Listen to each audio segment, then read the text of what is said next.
नमस्कार, स्वागत है आप सभी का हमारे खास प्रोग्राम में। दर्शकों, नवरात्र आ गए हैं, माँ भगवती की पूजा के दिन, और माँ भगवती को प्रसन्न करने के ये सबसे बेहद खास दिन होते हैं, महत्वपूर्ण दिन होते हैं। क्योंकि जब आप विशेष पूजा से, विधान से माँ भगवती को प्रसन्न करते हैं तो देवी आपकी हर मनोकामना को पूरी करती है।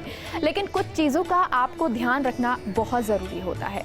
कुछ चीज़ें जो आपको इस विधान में यूज़ में लेनी होती है, उपयोग में लेनी होती हैं, और साथ ही साथ कुछ मंत्रों का उच्चार भी करना होता है, उच्चारण आपके लिए ज़रूरी होता है। तो वो सभी आज हमें बताएंगे। हमारे साथ पंडित पुरुषोत्तम गौड़ जी मौजूद हैं और पंडित अनीश व्यास जी हमारे साथ मौजूद हैं। आप दोनों का बहुत बहुत स्वागत है। जी धन्यवाद। श्री राम जय राम जय जय राम, मेरे राम की जय। जय श्री पाल बालाजी। तो चलिए बिना देर किए शुरुआत करते हैं हमारे इस खास शो की।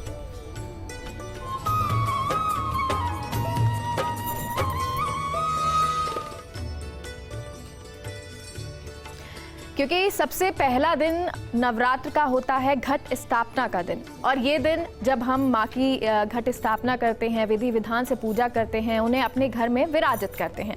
अब आपको ये पूजा कैसे करनी है, नवरात्र का महत्व क्या है, नवरात्र में आपको कौन से मंत्र का उच्चारण करना है, ये सभी बताएंगे। पंडित जी, आपसे सबसे पहले जानना चाहेंगे नवरात्र का महत्व क्या होता है। जी देखिए, नवरात्रि ये शारदीय नवरात्रि आश्विन मास के शुक्ल पक्ष की प्रतिपदा से शुभारंभ होते हैं। और इनका विशेष महत्व इसलिए होता है कि भगवान राम ने भी ये शारदीय नवरात्रा में आराधना की, और शक्ति के पर्व हैं। माँ दुर्गा के 9 शक्तियों को 9 दिन में यहाँ पूजा अर्चना के रूप में हम लोग करते हैं। जी। इस बार जो हम घट स्थापना करने जा रहे हैं, जैसा कि आप सब दर्शक देख रहे हैं कि यहाँ घट स्थापना, कलश को स्थापित जो करते हैं, घट भूपिंड आकार का जो कलश है, जिसमें संपूर्ण भारत का एक स्वरूप कलश के रूप में होता है, जिसमें जल और जल में भगवान का आसन होता है। जल और अग्नि में ही सारे 33 करोड़ देवी देवताओं का आसन होता है। ऐसे में कलश को स्थापित करने के साथ ज्वारे उगाए जाते हैं। ज्वारे का बड़ा महत्व होता है कि ज्वारे जब ग्रीन होते हैं, हरे होते हैं, तो पॉजिटिविटी, यानी आपके नवरात्रा, आपकी साधना, आपकी अर्चना सफल रही। इसी को लेकर के आपकी साधना का साक्षी दीपक होता है, और ये दीपक जो प्रज्वलित हो रहा है, हमेशा दीपक ऊपर की ओर जाता है, जल सदैव नीचे की तरफ जाता है। तो जो ऊपर की तरफ जाता है, यानी आपको विकास और समृद्धि की ओर ले जाता है। आपके कर्म के साक्षी दीपक होते हैं। और इसी के साथ में फल, मिष्टान इत्यादि चीज़ें, यहाँ मिश्री, लौंग इत्यादि चीज़ें हैं। इन सब को लेकर के माँ भगवती की आराधना की जाती है। माँ भगवती को प्रसन्न करने के भाव रखे जाते हैं। और ख़ास तौर पर इस बार नवरात्रा का शुभारंभ गुरुवार के दिन से हो रहा है। जी। गुरुवार का दिन का मतलब समृद्धि का कारक होता है, और इसीलिए हमने ये पीले पुष्प यहाँ कलश पर स्थापित किए हैं। माँ को ये जो 9 दुर्गा के 9 स्वरूप में से पहली जो पूजा होती है, माँ शैलपुत्री की होती है। माँ शैलपुत्री का जो पूजन अर्चन करते हैं, हिमालय राज की पुत्री हैं, और ये पर्वत के रूप में मानी जाती हैं। इनकी पूजा करने से जैसे पर्वत स्थिर होता है, ऐसे ही आपके दृढ़ संकल्प स्थिर रहते हैं, और निष्ठा से किए हुए कार्य आपके सब स्थिरता में तब्दील होते हैं। खासतौर बता दें कि इस बार का जो नवरात्रा है, ये 9 दिवसीय नवरात्रे 8 दिन में संपन्न होंगे। कुष्मांडा और चंद्रघंटा माँ का एक ही दिन में, तृतीया के दिन ये नवरात्रा, यानी जो तृतीया है और चतुर्थी है वो एक साथ है। चंद्रघंटा माँ और कुष्मांडा का एक साथ पूजन अर्चन होगा। और आप ये भी देखिए कि ये जो नवरात्रा है, जो शारदीय नवरात्रा, जिसको कि हम हमेशा सुबह प्रातः सूर्योदय होने के साथ ही शुभ लगन में या फिर चौबड़िया मुहूर्त में घट स्थापित कर देते हैं, मगर इस बार के नवरात्रा में चित्रा नक्षत्र, वैधृति योग एक साथ संपूर्ण दिन तक है। जो चित्रा नक्षत्र की बात कर रहे हैं, रात 9:13 तक है, और वैधृति योग की बात कर रहे हैं, रात 1:39 तक है। तो यहाँ संपूर्ण दिन होने के कारण ये घट स्थापना अभिजीत में रहेगा। तो इस बार घट स्थापना जो भी है, कहीं भी सभी हमारे भारतवर्ष की भूमि पर घट स्थापना अभिजित में रहेगा और वो रहेगा 11:52 से और 12:39। इस दौरान घट स्थापना सर्वाधिक श्रेष्ठ समय रहेगा। जी। इस दौरान ही घट स्थापना होना चाहिए। कलश का जब हम स्थापित करते हैं, शुभ मुहूर्तम शुभ लग्नम क्षेमम कल्याणम आरोग्यम शुभम भवतु। जब ये शुभ मुहूर्त और शुभ लगन होती है तो प्रत्येक शुभ लगन और शुभ मुहूर्त में किए हुए कार्यों का शुभ ही फल प्राप्त होता है, ऐसा हम मानते हैं।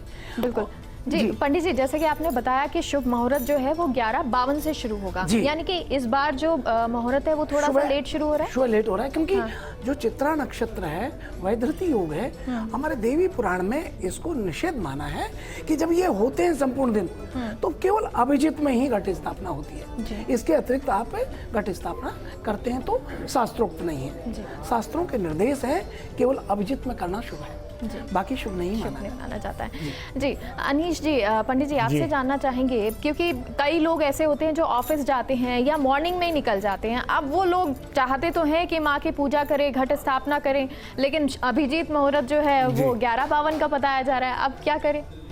देखिए, देवी पुराण में जो इसका विवरण है वो बताया गया है कि नवरात्रि की स्थापना, जो घट स्थापना है वह मुहूर्त पे की जाती है, लेकिन चित्रा नक्षत्र और वैदिति योग के कारण इस बार कोई मुहूर्त नहीं है। अब करना आपको अभिजीत मुहूर्त में ही है, क्योंकि सप्ताह में 7 दिन अभिजीत मुहूर्त होते हैं। सिर्फ एक बुधवार को अभिजीत मुहूर्त नहीं होता है, क्योंकि उस दिन राहु काल होता है और राहु काल में आप कोई भी शुभ कार्य नहीं कर सकते हैं। तो घट स्थापना के लिए घर में जरूरी नहीं है कि कोई पुरुष ही करे, महिला भी घट स्थापना कर सकती है, बच्चे भी कर सकते हैं। और जहाँ तक एक घट स्थापना का बात है तो सभी जगह उस दिन अवकाश होता है, अवकाश रखा जाता है। सरकार भी उस दिन अवकाश रखती है कि ताकि लोग बाग अपने घर पे नवरात्रि की घट स्थापना कर सके। लेकिन कल जब घट स्थापना होगी तो राजस्थान में खासकर सबके घर पे मातामह श्राद्ध होता है, उसी के पश्चात घट स्थापना होती है। तो जो ब्राह्मण परिवार है वह पहले मातामह श्राद्ध करते हैं, यानी कि अपने नाना नानी का श्राद्ध करते हैं। जो बेटी होती है वो अपने माँ बाप का श्राद्ध करती है और उसके बाद में घट स्थापना होती है। खासकर जो ब्राह्मण होते हैं, सिरमाली ब्राह्मण, पुष्करना ब्राह्मण, गौड़ ब्राह्मण, इनके घर में घट स्थापना मातामह श्राद्ध के बाद में होती है। तो आप आराम से घट स्थापना 11:52 से 12:38 के बीच में आप कर सकते हैं। ये 48 मिनट का एक जो अभिजीत मुहूर्त होता है उसी में आपको घट स्थापना करनी है। जी पुरुषोत्तम गौर जी, आपसे जानना चाहेंगे, क्योंकि घट स्थापना अब हमें मुहूर्त पता है, अब घट स्थापना कैसे करनी है? जी देखिए, घट स्थापना का जो सबसे सरल तरीका है, भावी ही देवाविते तस्माद भावी ही कारणम। माँ भगवती, भगवान तो भाव के भूखे होते हैं। श्रद्धा और भाव, विश्वास जहाँ है वहाँ परमात्मा साक्षात विराजमान होते हैं। सबसे प्रथम आप अपने जगह को पवित्र कीजिए। ओम पवित्रे स्तौ वैष्णव्यौ सवितुर्वाहा प्रसवा उत्पूर्णम यह छिद्रेण पवित्रेण सूर्या रश्मिभिः तस्यते पवित्रापते पवित्रापो तस्य जत कामा पुने तच्के अम्मा। ऐसे पवित्र करके और पवित्र करने के बाद आसन लगाएं। आसन लगाने के साथ पूरब में आप चौकी या पाटा स्थापित करें और वहाँ उल्टे हाथ पर मिट्टी नीचे रख कर के या सिराई में मिट्टी रख कर के और उसमें ज्वारे उगाए जाए और उसके बाद घट को स्थापित किया जाए। सीधे हाथ को दीपक प्रज्वलित किया जाए और बीच में आप चौकी पाटे लगा करके मंडल स्थापित करें। खास तौर पर षोडश मातृका का या चतुष्ट योगिनी का मंडल लगाएं, सर्वतोभद्र भी लगा सकते हैं और इसके साथ नवग्रह अवश्य लगाएं। पितृमंडल भी जरूर होना चाहिए और पंच देवताओं का मंडल होना चाहिए। इस प्रकार से ये सामान्य मंडल लगाने के साथ ही घट स्थापना करें। कलश स्थापित करने के साथ अशोक के पत्ते लगाएं। जिनको कोई शौक नहीं होता, अशोक किसी प्रकार का शौक ना हो, वो अशोक के पत्ते लगाएं, आम के पत्ते लगाएं, श्रीफल लगाएं और उसके साथ फूल माला लगाएं और पूर्ण पात्र पर श्रीफल को रखना चाहिए। जी। इसके साथ ही आपको दीपक प्रज्वलित करना चाहिए और संकल्प करें। किसी भी कार्य को करने से पूर्व आप ये मन में संकल्प लेते हैं कि मुझे ये कार्य इस तरह से करना है। जैसे कि 9 दिन में 9 पारायण रामायण के भी होते जी। हैं। तो 9 पारायण रामायण का संकल्प लेते हैं। तो आप अपना संकल्प है, अपना नाम बोले, अपना गोत्र बोले, अपना स्थान बोले, सम्मत बोले और अस्माकं परिवार भविष्योज्वल कामना निमित्तार्थ मम अनुष्ठान अहम करिष्ये। यदि मान लीजिए आप ये सब नहीं कर रहे हैं तो आप सामान्य बोले, अपना नाम लेके गोत्र बोले और गोत्र लेकर के और फिर अपना कार्य बोले। जैसे आपको दुर्गा चालीसा करनी है तो दुर्गा चालीसा ही बोले। आपको सुंदरकांड का पठन करना है तो सुंदरकांड का संकल्प लें। नवपुराण करना है, नवपुराण का संकल्प लें। आपको वाल्मीकि सुंदरकांड करना है, वाल्मीकि का लें। और यदि अर्गला, कीलक या सब दुर्गा सप्तशती या जो भी आप हनुमान जी का अष्ट रखते हैं या भैरव उपासक हैं तो आप वो अनुष्ठान के दौरान संकल्प लें प्रथम दिन। और वो संकल्प लेने के साथ ही आप घट स्थापित हो जाता है और फिर उस अपना दीपक प्रज्वलित करके पाठ करें। देखिए एक और बात है, लोकाचार शिष्टाचार के अनुसार हमारे राजस्थान में नहीं अपितु संपूर्ण भारत में ये देखा जाता है कि कई जगह जोत देखी जाती है जी। कई जगह, और कई जगह अष्टमी, षष्टमी को या अष्टमी के दिन देखी जाती है, मगर कई जगह प्रतिदिन देखी जाती है।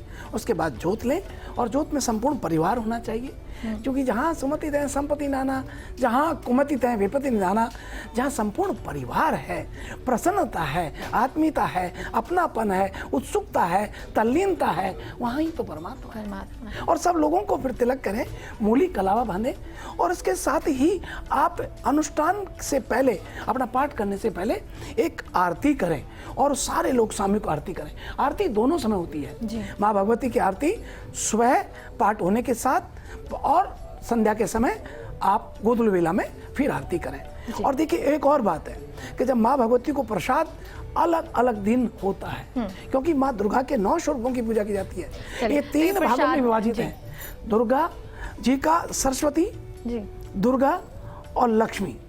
तो माँ ये 3 भागों में 3-3 दिन के लिए है। प्रसाद के बारे में आपसे आगे भी जानेंगे, लेकिन पंडित व्यास जी आपसे जानना चाहेंगे क्योंकि घट स्थापना जब हम करते हैं, कई लोगों के घरों में ऐसा देखा जाता है कि वो एक दिन पूजा करते हैं, जो पहला दिन होता है वो पूजा करते हैं माँ की, और जब 9वां दिन होता है यानी आखिरी दिन होता है उस दिन पूजा करते हैं। तो क्या घट स्थापना में कुछ अंतर रखा जाता है, जो लोग 2 दिन ही करते हैं, पहली और 9वीं, या 9 दिन करते हैं उनके में? देखिए घट स्थापना पूरे भारत में अलग अलग रूप से की जाती है। कोई 2 दिन करते हैं, कोई 8 दिन करते हैं, कोई 9 दिन करते हैं और कोई 10वीं तक भी करते हैं। तो जहाँ तक शास्त्र सम्मत है घट स्थापना 9 दिन की पूरी होनी चाहिए। ये एक नया प्रचलन हो गया है कि हम 2 दिन करेंगे, हम 8 दिन करेंगे। लोग अपनी सुविधा देखते हैं, लेकिन शास्त्र जो कहता है उसे कोई नहीं देखता है। क्योंकि परेशानी या समस्या कितनी भी ताकतवर क्यों न हो, उसका निवारण उससे अधिक ताकतवर होता है। और माँ में वो शक्ति है जो सभी बाधाओं को दूर कर सकती है। सर्व बाधा विनिर्मुक्तो धन धान्य सुतान्वित मनुष्यो मत प्रसादेन भविष्यति न संशय। इस श्लोक का अर्थ यह है कि माँ सभी बाधाओं को दूर करती है, हमें धन धान्य का आशीर्वाद देती है और हमारे भविष्य को संवारती है। तो माँ की आराधना के जो 9 दिन हैं और 9 देवियों की पूजा की जाती है, तो फिर हम उसमें दिन क्यों घटाएं? हम 9 दिन क्यों नहीं कर सकते? भगवान भाव के भूखे होते हैं और भगवान सिर्फ आपकी श्रद्धा और आस्था देखते हैं। भगवान ये नहीं कहते कि आप मेरे लिए भूखे रहकर तपस्या करें। भगवान कहते हैं मैं तेरा सिर्फ भाव देख रहा हूँ। तो लोगों को माँ के प्रति श्रद्धा, आस्था और विश्वास रखनी चाहिए। और दुर्गा सप्तशती अगर आप उस दिन पढ़ें, हनुमान चालीसा पढ़ें या रामायण पढ़ें, आप पढ़ें तो सही और आप देखें कैसे आपकी बाधाएं दूर होती है।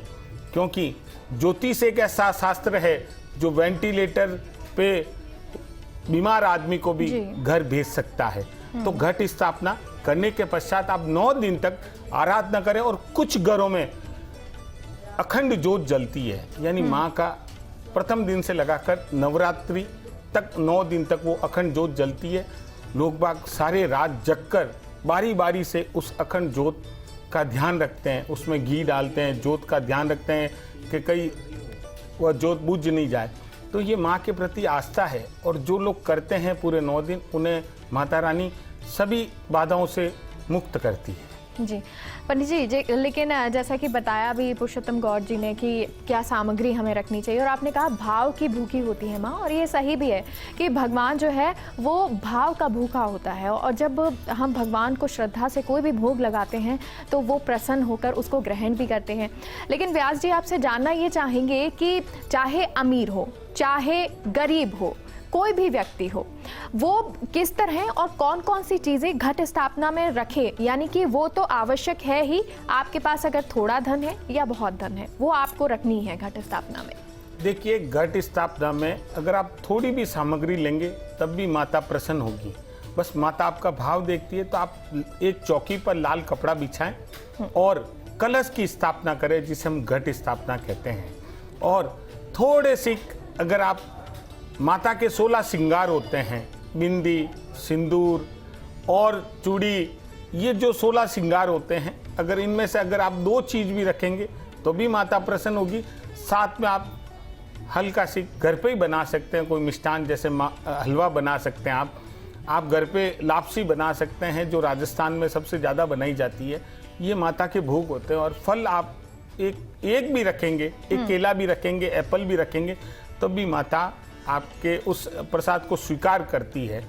तो इसके लिए कोई ज़रूरी नहीं है अमीर या गरीब, माँ सबके लिए है।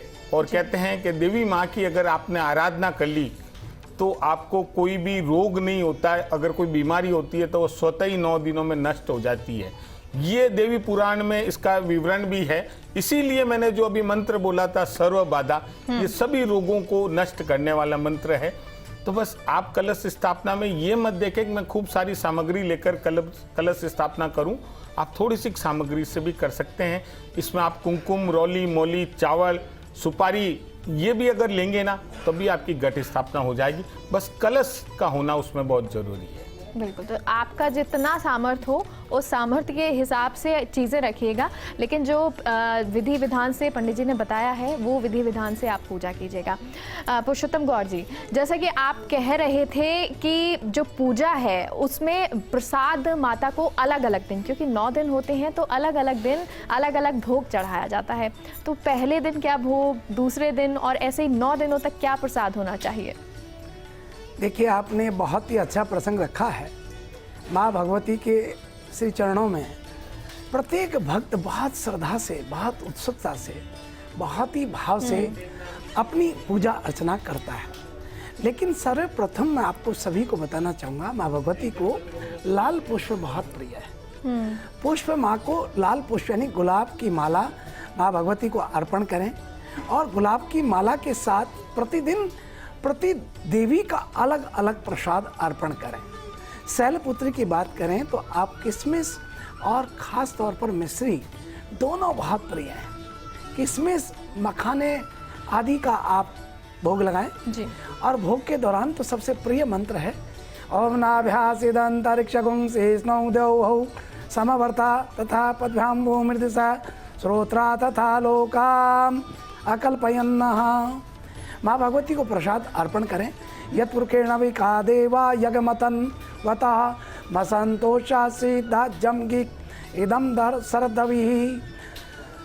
लौंग जरूर माँ को अर्पण करें, इलायची अर्पण करें। लौंग और इलायची माँ को भोग लगाने के साथ जरूर अर्पण करनी चाहिए। लाल पुष्प अर्पण करना चाहिए। द्वितीय माँ की बात करें तो चंद्र घंटा माँ देवी को आधा चंद्रमा जी के रूप में माँ भगवती को जब प्रसाद अर्पण करते हैं, जैसा कि छोटे भाई अनिश जी ने अभी बतलाया, वह अच्छी बात बताई कि राजस्थान में लापसी और हलवा बहुत प्रिय है, और वैसे भी कहते हैं कि माँ को हलवा बहुत प्रिय होता है। हाँ। लेकिन ये विशेष ध्यान रखें कि माँ के हलवे में, माँ के प्रसाद में तुलसी ना डालें, क्योंकि तुलसी माँ को निषेध होती है। और बाकी भगवान को तुलसी अर्पण करते हैं, लेकिन दुर्गा जी को नहीं। तो तुलसी अर्पण नहीं करनी है। और इस दौरान माँ भगवती को हलवा का भोग लगाएं। चंद्र घंटा की बात करें, चंद्र घंटा और कुष्मांडा का तो एक ही साथ पूजन होना है। तो उस दौरान आप घर में, अपने घर में खीर, हलवा पूरी बनाएं। कुष्मांडा माता के लिए हम बात करें तो पीला प्रसाद जो है, लड्डू आदि केसर डाल करके लड्डू बनाया जाए। जी, लेकिन पंडित जी साथ साथ ये भी बताइए कि क्या कारण है कि एक दिन माँ को पीला भोग लगाया जाता है, कभी हलवा लगाया जाता है? बिल्कुल। देखिए, आपने बहुत अच्छी बात कही है, बहुत अच्छी बात है। ये बात सही है। वेदस्य निर्मलम चक्षु ज्योति शास्त्रम कलमखम वही नहीं तदखलम कर्म स्रोत सर्व कार्य सिद्धियता। माँ भगवती को प्रसन्न करने के लिए माँ दुर्गा के 3 स्वरूप अलग अलग 3 दिनों के लिए होते हैं। 3 दिन में विभाजित किया गया है जी। जैसे माँ दुर्गा, फिर लक्ष्मी और सरस्वती। जी। तो तीनों के स्वरूप अलग अलग हैं। जब लक्ष्मी का आता है तो हम वहाँ क्या करते हैं, पीला प्रसाद अर्पण करते हैं। जी। जैसे हम कह रहे हैं कि लड्डू में केसर डाल करके पीला आप लड्डू का भोग लगाएं, आप मोती पाक बना करके भोग लगाएं, अच्छा। आप पीली बर्फी ला के भोग लगाएं, केसर की बर्फी का भोग लगाएं। इस प्रकार से माँ भगवती को 3 दिन कुष्मांडा स्कंद माता ये आप, और छठे दिन फिर इसी प्रकार से 7वें और 8वें दिन जी। माँ को आप जब प्रसाद लगाते हैं, भोग बनाते हैं, तो इस दौरान कि हलवा पूरी के साथ जो चने हैं उनको भिगो करके और चने को उबाल करके उसको नमकीन बना करके वो भी भोग लगाया जाता है। कई लोग कहते हैं कि पूरी और सब्जी का भोग नहीं लगाते। हम कहते हैं कि पूरी और सब्जी क्यों नहीं भोग लगाएंगे? जो चीज़ माँ का प्रसाद है उसको आप अर्पण कर रहे हैं जी। तो जरूर लगाना चाहिए। ठीक है, तो जो भोग है वो आप हलवे का लगा सकते हैं, पीला भोग आपको लगाना है। और क्यों लगाना है ये भी आपको पंडित जी ने बताया, क्योंकि 9 दिन अलग अलग माँ का पूजन होता है और उस हिसाब से आपको ये भोग लगाना है। अनीश व्यास जी, आपसे जानना चाहेंगे कि भोग तो बताया पंडित जी ने कि कौन कौन से लगाने हैं, क्योंकि मंत्रोच्चारण भी अलग अलग होते होंगे, अलग अलग दिन माँ का अलग अलग तरह से पूजन हो रहा है, तो कौन सा मंत्र उच्चारण किस दिन करना चाहिए? देखिए, माँ के कई मंत्र हैं और दुर्गा सप्तशती में काफ़ी सारे मंत्र हैं जी। लेकिन अगर आप 9 दिन की नवरात्रि कर रहे हैं तो सबसे इम्पोर्टेंट है आपके लिए दुर्गा सप्तशती।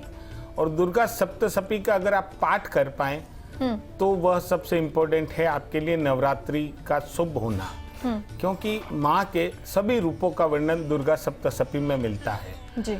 अर्गला भी है, कवच भी है और क्लिक भी है। लेकिन आप, जैसा कि मैं कह रहा हूं कि दुर्गा सप्तशती, तो आप दुर्गा सप्तशती करें, अर्गला करें, कवच करें और क्लिक करें।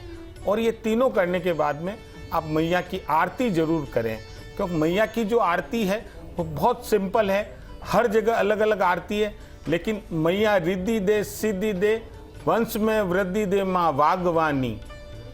तो ये जो माँ की आरती है, अगर ये आरती अगर आप करते हैं तो माँ इससे भी प्रसन्न होती है।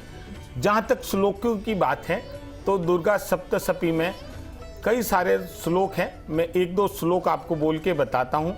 जैसा मैंने बोला है, सर्व बाधा विनिर्मुक्तो धन धान्य सुतान्वित मनुष्यो मत प्रसादेन भविष्यति न संचय। ओम मंगला, ओम भद्रकाली कपालिनी समा शिवा दुर्गा, ये मंत्र भी अगर आप करना चाहें तो कर सकते हैं। लेकिन सबसे इम्पोर्टेंट है कि आप दुर्गा सप्तशती करें। और आज हिंदी में भी दुर्गा सप्तशती अवेलेबल है, मंत्रों के साथ भी है। अगर संस्कृत में कर सकते हैं तो वो आप सबके लिए अच्छी रहती है। माँ को बस आप आस्था और विश्वास के साथ और अपनी श्रद्धा के साथ याद करें। जरूरी नहीं है कि आप दुर्गा सप्तशती पढ़ें, आप एक मंत्र भी करेंगे तो भी होगा। अगर आप इसके साथ बगलामुखी मंत्र है, ओम लीम बगलामुखी सर्व दुष्टानाम वाचम मुखम पदम स्तंभ्यम जीवा किलम बुद्धि विनाशय लीम ओम स्वा, अगर आप ये मंत्र भी कर लेंगे तब भी माँ 9 रूपों में से आप पर 9 रूपों के साथ प्रसन्न होगी। और इस मंत्र का अर्थ भी यही है कि माँ, मेरे जो भी शत्रु हैं उनकी बुद्धि को, विद्या को, वाणी को, उनके पाँवों को स्तंभ कर दो और उन्हें मेरे पक्ष में कर दो। और मेरे पे जो भी टोना टोट का नज़र दोष है या मेरे जो भी रोग दोष है उन सभी को आप दूर करें। तो ये कुछ मंत्र हैं, आप उनको कर सकते हैं। और आज टेक्निकल जमाना है तो मंत्र तो सारे हर जगह सोशल मीडिया पर अवेलेबल। और कुछ मंत्र जो हैं माँ के वो ऐसे हैं कि अगर आप उन्हें पढ़ेंगे, चाहे आपको विवाह की समस्या है, चाहे पैसे की समस्या है, धन नहीं है, लड़ाई झगड़े बहुत हो रहे हैं, घर में परेशानी है, वो सभी परेशानियाँ आपके खत्म होंगी। पंडित जी, आपसे जानना चाहेंगे कि इन 9 दिनों में विशेष तौर पर क्या हमें ध्यान रखना है या क्या हमें करना है और कौन सी चीज़ें हमारे लिए निषेध हैं? देखिए, ये 9 दिन के जो नवरात्रि है, खास तौर पर इन दिनों के अंदर नाखून नहीं काटना चाहिए। दूसरा, सेविंग भी नहीं बनाते बहुत सारे लोग, कटिंग नहीं कराते हैं। और विशेष तौर पर तामसी भोजन नहीं करना चाहिए। घर में क्रोध भी नहीं करना चाहिए। और देखिए इसके अलावा ब्रह्मचर्य रहना बहुत ही इसमें उत्तम माना गया है। जो लोग व्रत रखते हैं, जैसा कि व्यास जी ने बतलाया था कि आज की ये भागदौड़ की जिंदगी के अंदर यदि उठते बैठते, नवरात्रा कहते हैं प्रथम जिसने दिन किया और फिर लास्ट के दिन व्रत रखा, उपवास रखा, तब भी वो माँ भगवती तो भाव से प्रसन्न होती है। और इसके अतिरिक्त बात करें तो देखिए मांस मदिरा का सेवन इस दौरान ना करें। आज के ज़माने में तो झूठ प्रत्येक व्यक्ति सा कहीं न कहीं सा बोलता ही नजर आता है, मगर झूठ भी, असत्य भी नहीं बोलना चाहिए। सत्य सरलता प्रेम, मेरे गुरुदेव कहते हैं सत्य सरलता प्रेम के साथ रहना चाहिए। तो नवरात्रि के दौरान तो कम से कम अनुपालना होनी चाहिए। सत्य बोलें, सरल रहें और प्रेम करें। साथ में एक और चीज़ है कि नवरात्रा के दौरान बहुत से लोग कहते हैं कि माँ भगवती को प्रसाद शराब का, भैरू जी को शराब का प्रसाद, और फिर वो खुद सेवन करते हैं। ये बिल्कुल निषेध, ऐसा नहीं करना चाहिए। दूसरा, तामसिक प्रसाद तो नहीं करना चाहिए। ये बहुत सारी चीज़ें हैं जो बहुत नहीं करनी चाहिए, लेकिन जो करना चाहिए वो है कि सुबह प्रातः जल्दी उठना चाहिए और सूर्य उदय से पहले उठ करके स्नान आदि से निवृत्त होने के बाद अपना दैनिक पूजन करें और माँ भगवती का या राम जी का या हनुमान जी का जो भी उपासना आप कर रहे हैं वो कीजिए। और नहीं तो गायत्री माला तो कर ही सकते हैं, बिल्कुल, क्योंकि माँ भगवती, देखिए भगवती बहुत प्रसन्न होती हैं। या श्री स्वयं सुकृति नाम भवनेश्वर लक्ष्मी पापात्मनाम कृतदियाम हृदय सुबोधि श्रद्धाम श्रद्धाम कुलजनाम प्रभास चला जा ताम त्वाम नता स्म परिपालय देवी विश्वम। माँ लक्ष्मी सरस्वती है और विद्या की धात्री है, लक्ष्मी की देने वाली प्रदाता है और दुष्टों का संहार करने वाली है। इसी के साथ में सर्व बाधा विनिर्मुक्तो, जैसा बोला, सभी बाधाओं को मुक्त करती हैं। सर्व मंगल मांगल्ये शिवे सर्वार्थ साधिके शरणे त्र्यंबके गौरी नारायणी नमोस्तुते, सभी प्रकार के मंगल करने वाली है। माँ भगवती को प्रसन्न करने के लिए खास तौर पर जो शादी लायक युवा युवती हैं उनके लिए बड़ा अच्छा ये समय होता है जी। ऐसा बहुत सारे, चलिए, बहुत सारी चीज़ें ऐसी हैं जो आपको करनी है या नहीं करनी है, निषेध चीज़ें आपके लिए हैं। बहुत बहुत शुक्रिया आप दोनों का हमसे जुड़ने के लिए। धन्यवाद जी। श्री राम, जय राम, जय जय राम। बहुत बहुत धन्यवाद। जय श्री राम। तो दर्शकों, ये 9 दिन नवरात्र के बहुत खास होते हैं और कैसे आपको विशेष पूजा करनी है, घट स्थापना आपको करनी है, साथ ही साथ ये 9 दिन आपको कौन सी ऐसी चीज़ें हैं जो बिल्कुल नहीं करनी है, यानी कि निषेध हैं, और कौन सी चीज़ें आपको करना है जिससे माँ भगवती आपसे प्रसन्न होंगी, दुर्गा माता आपसे प्रसन्न होंगी, आपके जीवन की जितनी भी कठिनाइयाँ हैं, परेशानियाँ हैं, वो समाप्त हो जाएंगी। उम्मीद करते हैं हमारा एक खास कार्यक्रम आपको पसंद आया होगा। फिलहाल के लिए इतना ही। नमस्कार। आप सभी को नवरात्रा की बहुत बहुत शुभकामनाएं।